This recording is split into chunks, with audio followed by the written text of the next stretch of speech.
Hi guys, Future64 here, and today I'm sharing with you guys the best physical media releases of 2024. This is, of course, my list. It is completely biased. It's based on a few different criteria, one of which has to be based on something that I actually picked up. I can't put something on the list that I didn't physically own.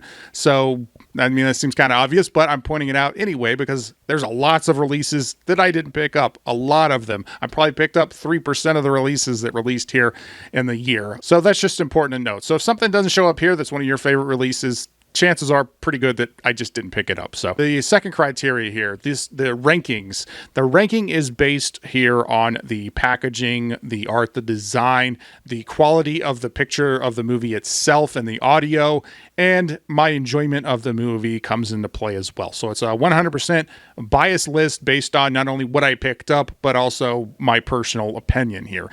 Now, I already did my top Steelbooks of the year, my top 10 Steelbook designs, and that was 100% focused on the design of the Steelbook. So I already did that video. This one is kind of taking into consideration more things, and it's just everything that I picked up. Now, obviously, the other criteria is that all of this has to release in 2024. I picked up a lot of movies this year, but I had narrowed it down to what actually released in 2024. So that is the criteria. All of this is obviously completely subjective and biased. So with all that said, let's go ahead and jump into the video.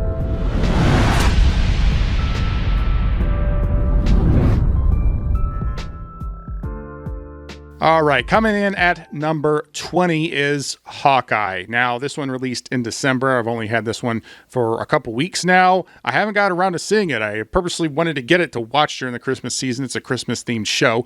Now, the artist for this is Attila Zarka. I mentioned him in my Steelbook video, and I think he does a great job with all of the Disney Plus show Steelbook releases. He definitely makes the art, in most cases, looks far better than what the actual show is.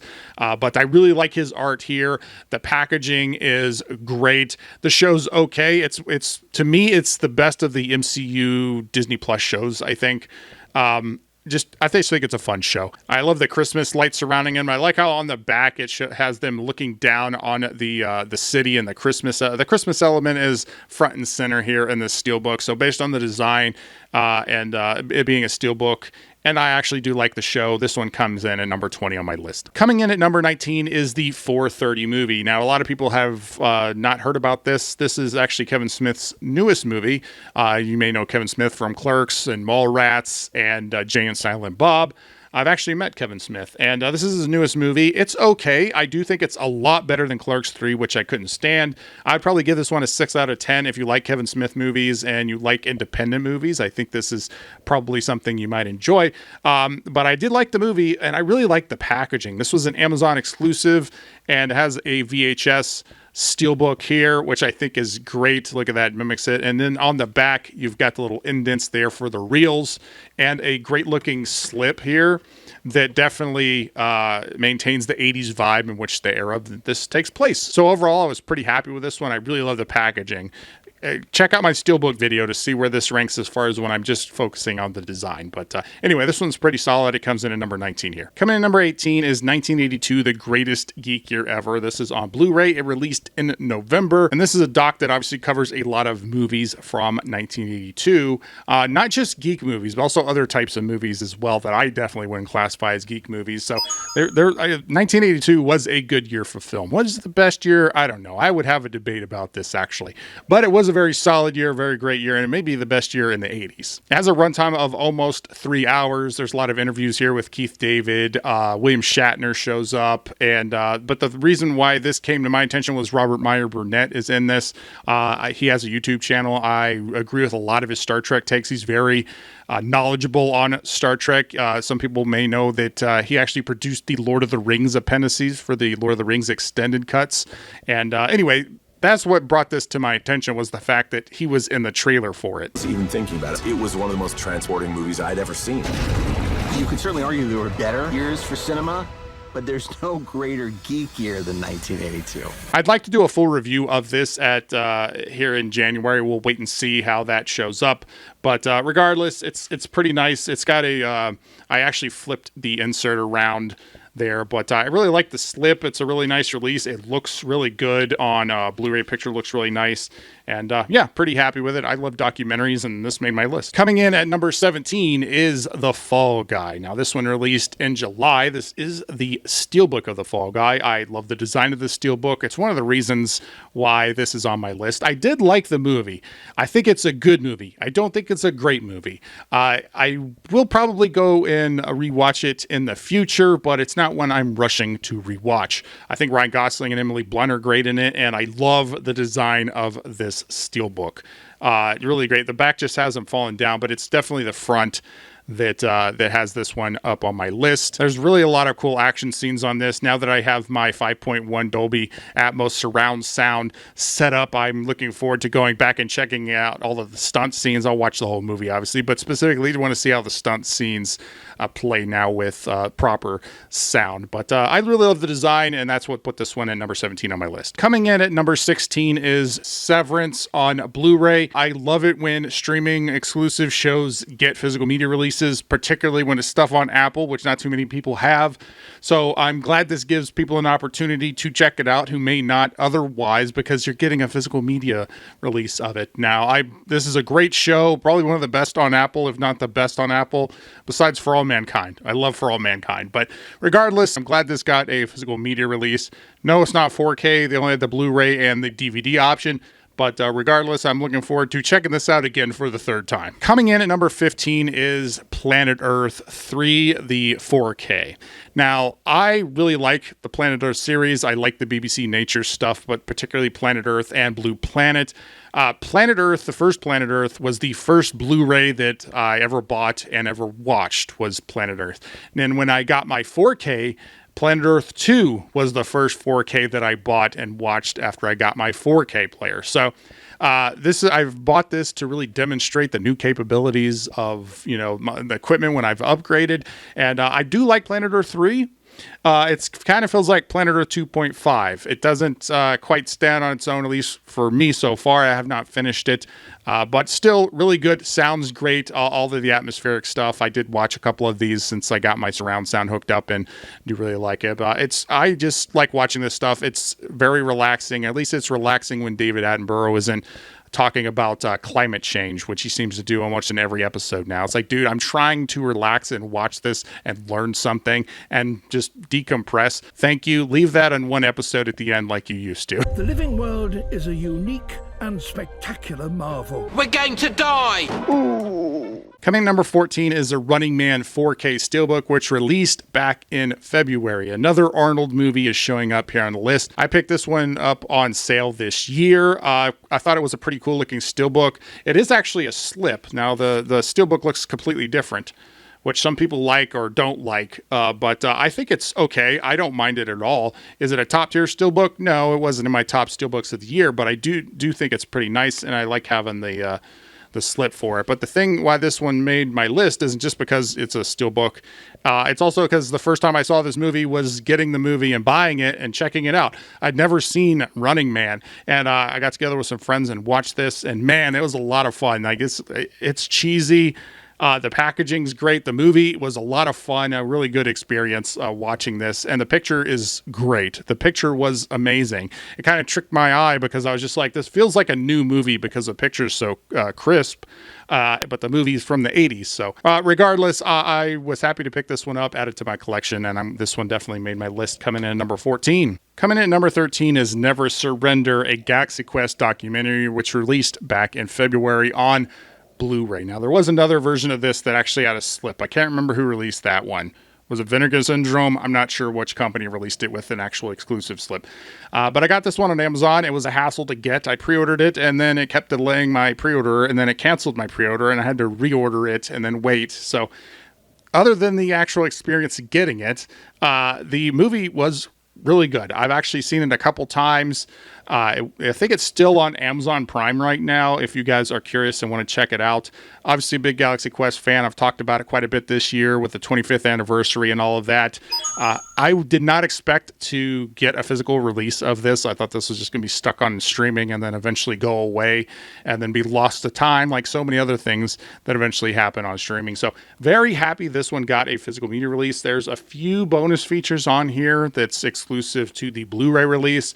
And I just really like Galaxy Quest. I love filling out some of my documentary section.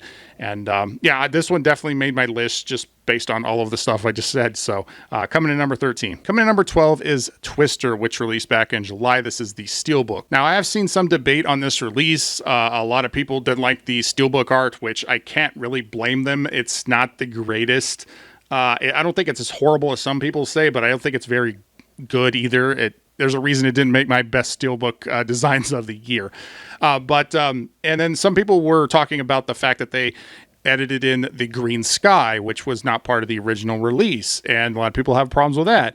Now, I understand all of the criticisms and agree to a certain extent. However, it didn't really take away my enjoyment of actually getting to see this in 4K, because I think that the 4K looked really good. Some people were saying that it didn't look good.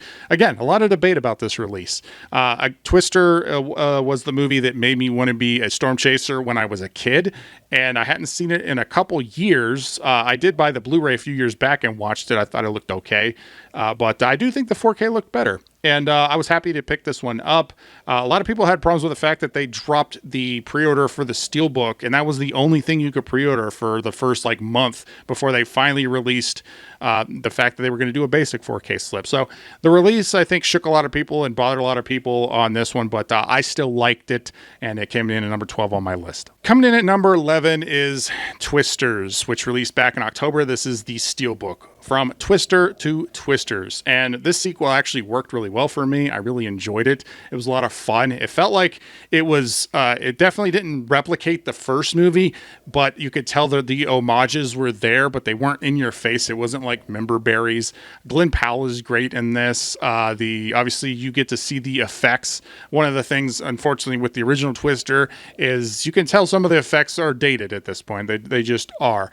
This, basically is a better version of Twisters, and not necessarily story-wise, I would say, but definitely visually. And I do really like it. The real missed opportunity here in this release was the fact that they released both of these within a few months of each other, and they did not match up the designs.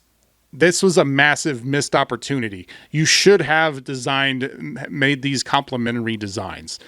So that was a massive missed opportunity. I wish it was better. Honestly, Twister would have made it higher on my list if the Steelbook was better, and both of them would have made it a little bit higher on the list if they actually had matching designs. But anyway, regardless, I was happy to pick this one up and add it to my collection. Coming in at number 10 is Terminator 4K Steelbook, which released back in November. I don't think any of these Steelbooks made it out in the wild. I never saw it out in the wild. I don't know anybody who has. Maybe it did. I know pre-orders for this thing sold out. Luckily, I pre-ordered this one this year, and I really started trying to pre-order more Steelbooks because, with less and less physical media, physical stores actually keep getting this stuff in. I'm just like, if there's anything I really want, I'm going to have to pre-order it from now on, which is kind of sad. I like going on, the week something releases and getting it out in the wild, but those days are long gone. I do think that this is a pretty solid Steelbook. I do like the 4K transfer of Terminator. It's much better than the T2 transfer. Great looking Steelbook. I love the off-white color there. Look at that subtle off-white coloring. Just a really solid Steelbook that easily made my list, coming in at number 10. Coming in at number 9, we've got the Guardians of the Galaxy Mondo Steelbook, which released back in April. Now, this actually was previously released years ago. I think it was a Zavvi exclusive or something like that. But this one was a Walmart exclusive release here in 2024. They released this along with 4 other Marvel movies: Black Panther, Doctor Strange, and Avengers.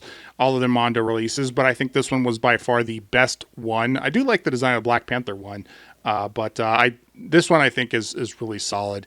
I was really happy to pick this up. Guardians of the Galaxy is in my top 5 Marvel movies.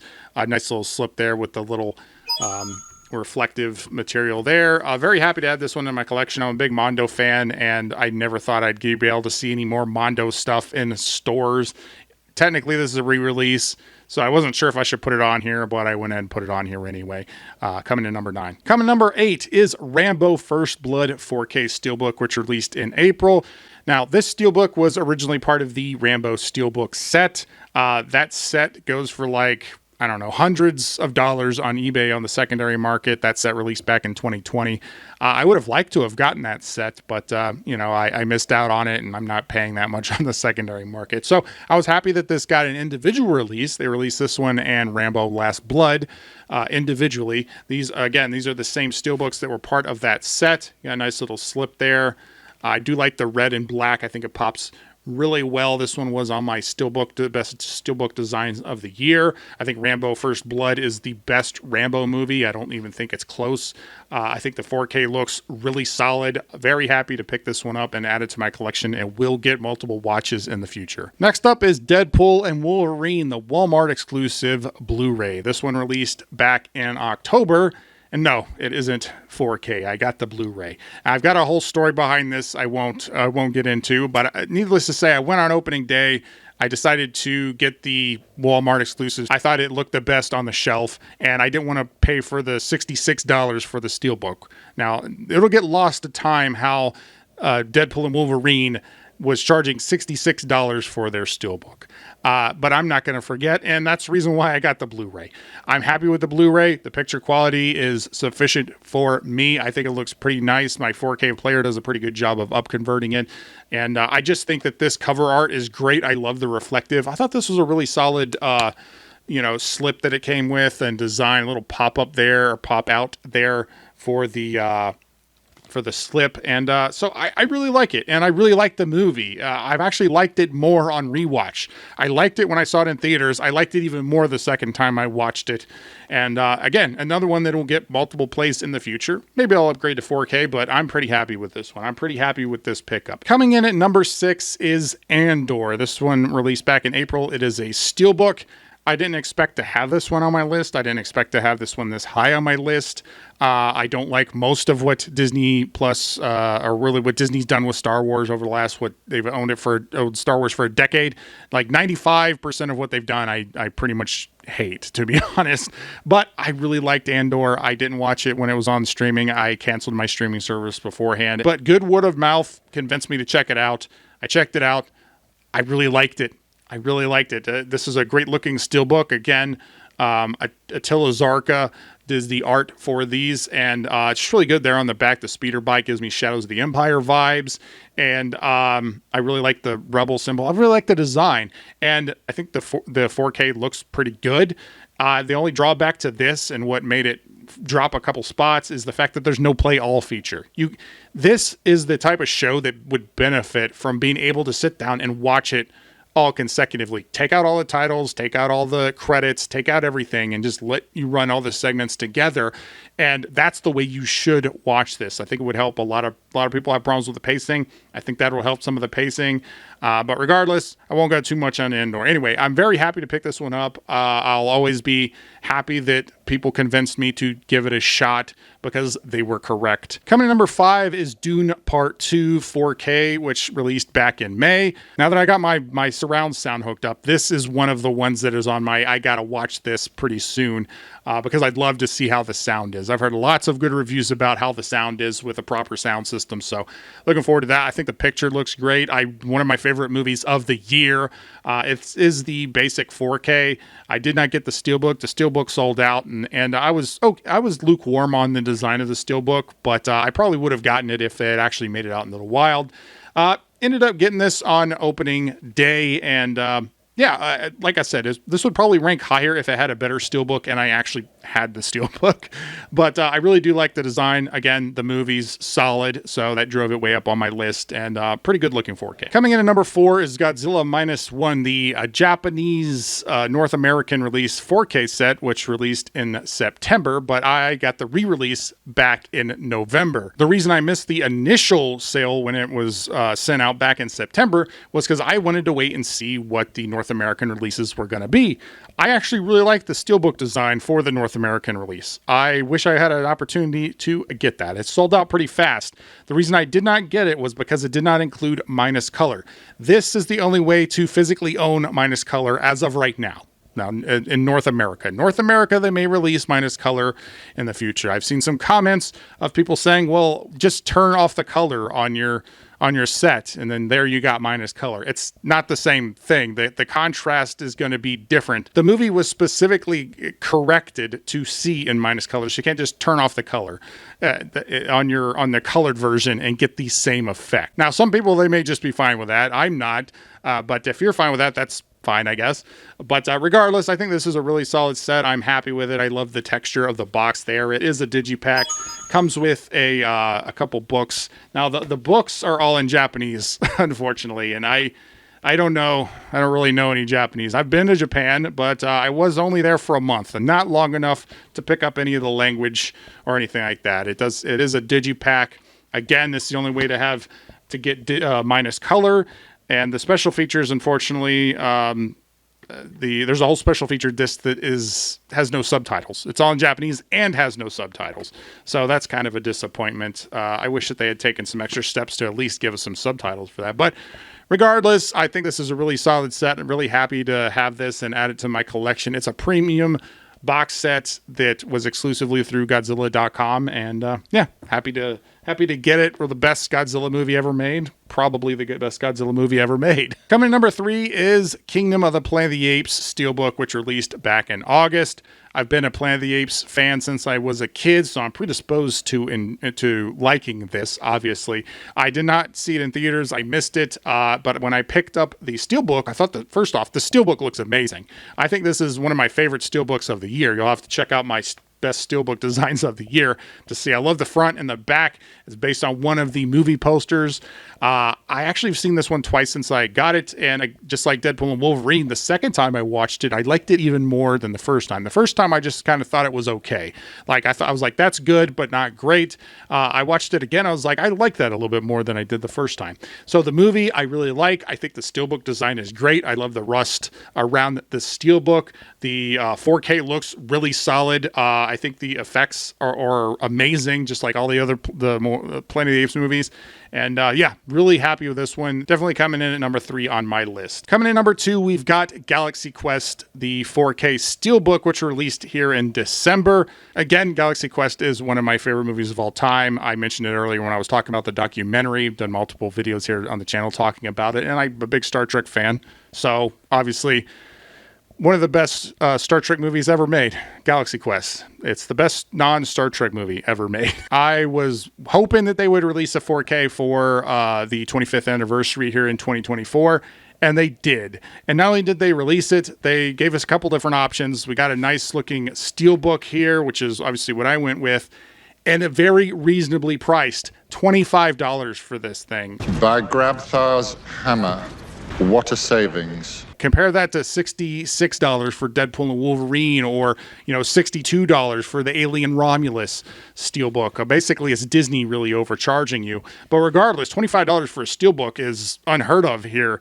this year. So the pricing definitely helped with the ranking. I love the movie. I think the Steelbook looks great. The 4K looks pretty good too. I do think it's an improvement over the Blu-ray. And I'm really happy to get this one. The most surprising release to me, because I really didn't think they were going to release 25th anniversary 4K. So definitely drove it way up on my list to bring it in at number 2. Number 1 is The Abyss on 4K, which released back in March. I've waited so long for this. Obviously, I mentioned it earlier here in the listings when I talked about True Lies.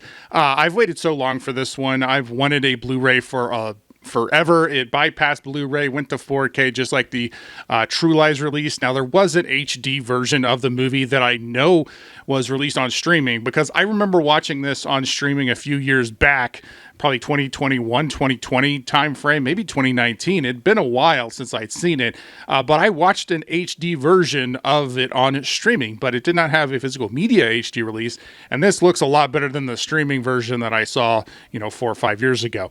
I love the picture here. I know there's some debate over whether this is a good transfer or not. I'm kind of surprised because I didn't hear any of those qualms before watching it.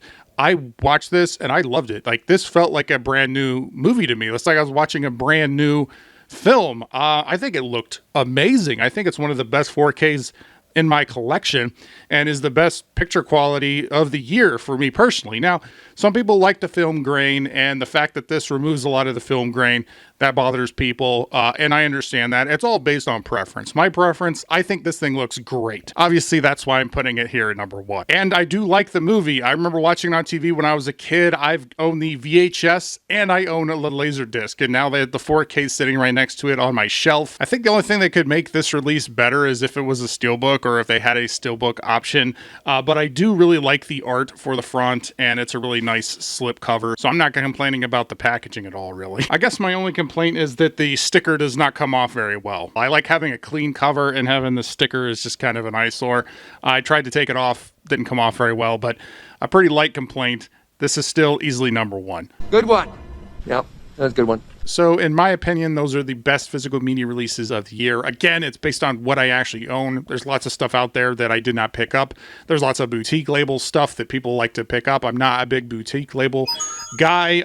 There's lots of other stuff out there that I'm sure other people's lists are going to be completely different, and that's great. Different opinions are the spice of life, but those are my top 20 for the year based on what I picked up. As I said earlier, comment and let me know what your favorite releases are this year, and maybe it's something that I may look into getting here coming into 2025. I want to thank everybody for sticking around in the video. Thank you for a great year here on the channel. I would thank you especially to subscribers. All of you are awesome, and if you like this video, please like, comment, share, subscribe, do all the YouTube stuff or don't. I'm not a beggar. I'm Geetrue64, and I'll always tell you the truth.